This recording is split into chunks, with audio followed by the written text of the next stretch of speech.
Hello दोस्तों, नमस्कार। हमारे YouTube चैनल ज्ञान वैभव में स्वागत है। आज आप लोगों के लिए एक नई कहानी लेकर आया हूँ जिसे आप सुनकर बहुत कुछ जीवन में सीखने के लिए मिलेगा, इसलिए आप कहानी को अंत तक सुनें। तो चलिए शुरू करते हैं। भोली भाली निशा की सांस रमोला एक तेज तर्रार औरत थी। निशा के भोलेपन को लेकर रमोला को हमेशा चिंता सताती रहती थी। रमोला, अरे मेरी भोली बहू, तू सचमुच कितनी भोली है। अरे तू जानती भी है ये दुनिया कितनी शैतान है। ऐसी शातिर दुनिया में तू अकेले कैसे रहेगी। निशा बोलती है, सासू माँ, जहाँ बुराई होती है वहाँ अच्छाई भी होती है। इसी तरह जहाँ बुरे लोग होते हैं वहाँ कुछ अच्छे लोग भी होते हैं। पर हम कुछ अच्छे लोग भी बहुत कुछ कर सकते हैं। रमोला बोलती है, वैसे तेरी बातें ना मेरे सिर के ऊपर से जाती है, लेकिन एक बात तो मुझे अच्छे से समझ आ गई कि खून अपने खून पर ही जाता है। जैसे मेरा भगौड़ा पति मुझे और अपने बच्चों को छोड़कर भाग गया, उसी तरह मेरा नालायक बेटा भी तुझे अकेले छोड़कर भाग गया। इसीलिए मुझे तेरी चिंता सताती है। निशा बोलती है, सासू माँ आप है ना मेरे साथ, तो फिर मुझे किसी बात की चिंता नहीं। अच्छा सासू माँ, वैसे आप कहाँ काम करने जाती हैं? मुझे वहाँ का नंबर दे दीजिए ताकि मैं उन्हें कह सकूँ कि आपको रात की जगह दिन की शिफ्ट में बुलाएं। आप रात को काम पर जाती है तो मुझे आपकी बहुत चिंता सताती है। निशा की बात सुनकर रमोला घबरा जाती है और बिना कोई जवाब दिए वहाँ से चली जाती है। ऐसे ही कुछ दिन बीत जाते हैं। फिर एक दिन रमोला बहुत सारे पैसे लेकर घर आती है। रमोला के पास इतने सारे पैसे देकर निशा घबरा जाती है। निशा चौंक जाती और बोलती है, हे राम, सासू माँ आपके पास इतने सारे पैसे कहाँ से आए? आप आखिरकार ऐसा कौन सा काम कर रही हैं? रमोला बोलती है, अरे बहू, ये मेरे पैसे नहीं हैं, मालिक के हैं। ऑफिस में सबको सैलरी बांटनी थी ना, तो आज काफी स्टाफ ऑफिस नहीं आया था, इसलिए उन्होंने मुझे पैसे दे दिए ताकि मैं सभी स्टाफ को ये पैसे बांट सकूं। निशा बोलती है, लेकिन सासू माँ आप तो इतनी पढ़ी लिखी नहीं है, फिर आप सैलरी कैसे बांट पाएंगी? अच्छा, इसमें मैं आपकी मदद कर देती हूँ। आप मुझे बता दीजिए कितने लोगों को और कितनी सैलरी बांटनी है, मैं सबका हिसाब अलग अलग करके रख दूंगी। आप कल जाकर सबको उनकी सैलरी दे देना। अपनी बहू के मुंह से ऐसी बातें सुनकर रमोला की आंखें भर आती है। फिर वो जाकर वो सारे पैसे एक संदूक में रख देती है और फिर सोने के लिए चली जाती है। साथ ही निशा को भी सोने के लिए कहती है। तभी निशा बोलती है, क्या हुआ सासू माँ, आप इतने उदास क्यों लग रही हैं? मैं तो बस आपकी मदद करना चाहती थी। रमोला बोलती है, नहीं बहू, मुझे मदद की कोई जरूरत नहीं है और ना ही मैं चाहती हूँ कि जो काम मैं कर रही हूँ वो तू भी करे।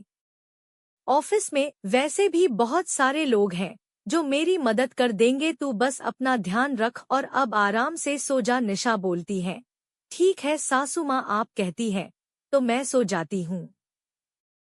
निशा को अपनी सास की कोई बात समझ नहीं आती, लेकिन वो अपनी सास से बहुत प्यार करती थी, इसलिए उसकी हर बात मान जाया करती थी। निशा हर किसी की मदद के लिए हमेशा तैयार रहती थी। उसे दूसरों की मदद करना बहुत अच्छा लगता था। तो वहीं रमोला का स्वभाव उससे अलग था। वो गरीब और मासूम लोगों की किडनियां चुराकर बेचा करती थी। एक रात रमोला बोली, डॉक्टर साहब, इस आदमी को पथरी है और इसके पास 2 किडनियां हैं। आप इसकी एक किडनी निकाल कर मुझे दे देना, आपका काम मैं आज रात को ही पूरा कर दूंगी। डॉक्टर बोलता है, तुम्हें किडनी देने का क्या फायदा, इतना रिस्की काम मैं करता हूँ और तुम हो कि सही से मोल भाव भी नहीं कर पाती हो। रमोला बोली, भूलो मत कि मैं बिचौली हूँ और मैं ही किडनी का लेन देन करती हूँ। अगर मेरे साथ चालाकी करने की कोशिश की तो मैं अपना मुंह खोल दूंगी। डॉक्टर बोला, तो अच्छा ठीक है, धमकी जाकर किसी और को देना, लेकिन एक बात का ध्यान रखना, इस बार डील जरा अच्छी करना, लास्ट टाइम की तरह कम में मत कराना। रमोला बोली, अच्छा ठीक है डॉक्टर साहब, मैं समझ गई। रमोला जिस हॉस्पिटल में साफ सफाई का काम करती थी, उस हॉस्पिटल के डॉक्टर लोगों की किडनियां निकाल लिया करते थे और रमोला उन्हें बेचने का काम किया करती थी। एक दिन रमोला को हॉस्पिटल जाने के लिए देर हो रही होती है तो वो जल्दबाजी में घर से निकलती है और अपना पर्स घर में ही भूल जाती है। निशा उसको रोकने की बहुत कोशिश करती है, लेकिन रमोला को उसकी आवाज सुनाई नहीं देती।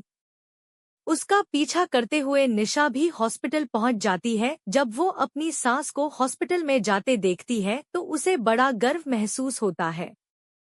निशा सोचती है, अच्छा तो सासू माँ इस हॉस्पिटल में काम करती है, ना जाने क्यों लेकिन पिछले कुछ दिनों से मेरे पेट में बड़ा ही दर्द हो रहा है। अब हॉस्पिटल आ ही गई हूँ तो क्यों ना डॉक्टर को दिखा लूँ। सासू माँ यहाँ काम करती है तो मेरा इलाज कम पैसों में हो जाएगा।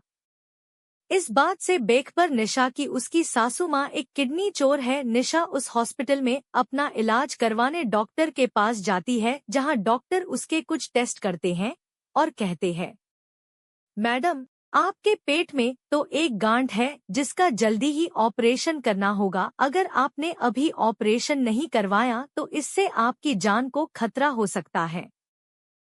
निशा चौंक जाती है और बोलती है, क्या इसी वक्त ऑपरेशन? डॉक्टर बोलता है, जी हाँ इसी वक्त। अगर आपका कोई फैमिली मेंबर आया है तो उसे बता दो और अगर नहीं आया तो फोन करके उन्हें यहाँ बुला लो। निशा बोलती है, डॉक्टर साहब मेरी सासू माँ इसी हॉस्पिटल में काम करती हैं, उनका नाम रमोला है। डॉक्टर बोलता है, ओ अच्छा तो तुम रमोला की बहू हो। डॉक्टर मन ही मन सोचता है, अब आएगा मजा जब वो रमोला अपनी ही बहू की किडनी बेचेगी, तब असली खेल देखने वाला होगा। अब पता चलेगा उस रमोला की बच्ची को जो खुद को मुझसे ज्यादा होशियार समझने की कोशिश कर रही थी। इस तरह से डॉक्टर अपनी बेइज्जती का बदला लेने के लिए रमोला की बहू की किडनी निकालने के लिए उसको ऑपरेशन थिएटर ले जाता है। लेकिन तभी रमोला साफ सफाई के लिए वहां पहुंचती है और बेहोशी की हालत में पड़ी अपनी बहू को ऑपरेशन थिएटर में देखती है और बोलती है, डॉक्टर साहब ये आप क्या कर रहे हो? ये मेरी बहू है और मैं अपनी बहू की किडनी चोरी नहीं होने दे सकती और ना ही उसे बेच सकती हूँ। डॉक्टर बोलता है, बहू होगी तेरी मेरी तो ये पेशेंट है, इसलिए इसके साथ भी वही होगा जो बाकी सब पेशेंट्स के साथ होता है। रमोला बोलती है, अगर तूने मेरी बहू को हाथ भी लगाया ना तो मैं तेरा सारा कच्चा चिट्ठा खोलकर रख दूंगी। डॉक्टर बोलता है, नर्स बाहर निकालो इसे यहाँ से, ये हमारे काम में दखल दे रही है। नर्स रमोला को ऑपरेशन थिएटर से बाहर कर देती है। अब रमोला के पास अपनी बहू को बचाने के लिए पुलिस को बुलवाने के अलावा और कोई चारा नहीं बचा था। इसलिए रमोला ऑपरेशन शुरू होने से पहले ही पुलिस को वहां बुला लेती है और पुलिस के आगे अपने सारे गुनाह कबूल लेती है। साथ ही डॉक्टर की असलियत भी पुलिस को बता देती है। रमोला बोलती है, साहब मेरा नाम रमोला है। जब मैंने इस हॉस्पिटल में काम शुरू किया तो मैंने देखा कि डॉक्टर मासूम लोगों की जान ले रहा है, उनकी किडनियां निकाल रहा है। जब मुझे ये सब पता चला तो इन्होंने पैसे देकर मेरा मुंह बंद कर दिया, साथ ही मुझे भी अपने इस धंधे में शामिल कर लिया। मैं भी इनके साथ किडनी चोरी करने लगी। इन लोगों ने कई बार मासूम लोगों के इलाज के बहाने किडनी चोरी की और उनको बेवकूफ बनाया। पुलिस वाला बोलता है, तो फिर आज तुम्हारे अंदर ये इंसानियत कैसे जाग गई है? रमोला बोलती है, क्योंकि आज मेरी बहू की जान पर बन आई है। रोज जो दूसरों के साथ होता था आज वो मेरी बहू के साथ होने जा रहा है और मैं ऐसा होते नहीं देख सकती। मैंने इन्हें रोकने की बहुत कोशिश की लेकिन इन्होंने मेरी एक ना सुनी, इसलिए मुझे आप लोगों को फोन करना पड़ा। आप चाहें तो मुझे गिरफ्तार कर लें, लेकिन इन पापियों को इनके किए की सजा भी जरूर दें। इस तरह रमोला अपने सारे गुनाह कबूल कर लेती है। कुछ देर बाद जब निशा को होश आता है तो उसे यह जानकर बहुत दुख होता है कि उसकी सास एक किडनी चोर है। लेकिन निशा चाहकर भी कुछ नहीं कर सकती थी और जिंदगी भर इसी तरह से लोगों के ताने सुनती रहती है। इस कहानी से हमें सीखने के लिए मिला कि यदि पैसा के लिए किसी दूसरे के साथ गलत नहीं करना चाहिए, नहीं तो उसका पाप भोगना पड़ता है। दोस्तों, ये कहानी आपको कैसी लगी नीचे कमेंट में हमें जरूर बताएं और हमारे चैनल को सब्सक्राइब करके बेल आइकॉन को दबा दें ताकि इस तरह का स्टोरी जब भी अपलोड हो उसका नोटिफिकेशन सबसे पहले आप तक पहुंचे और साथ ही वीडियो को लाइक शेयर भी कर दीजिए। तब तक के लिए विदा लेते, धन्यवाद।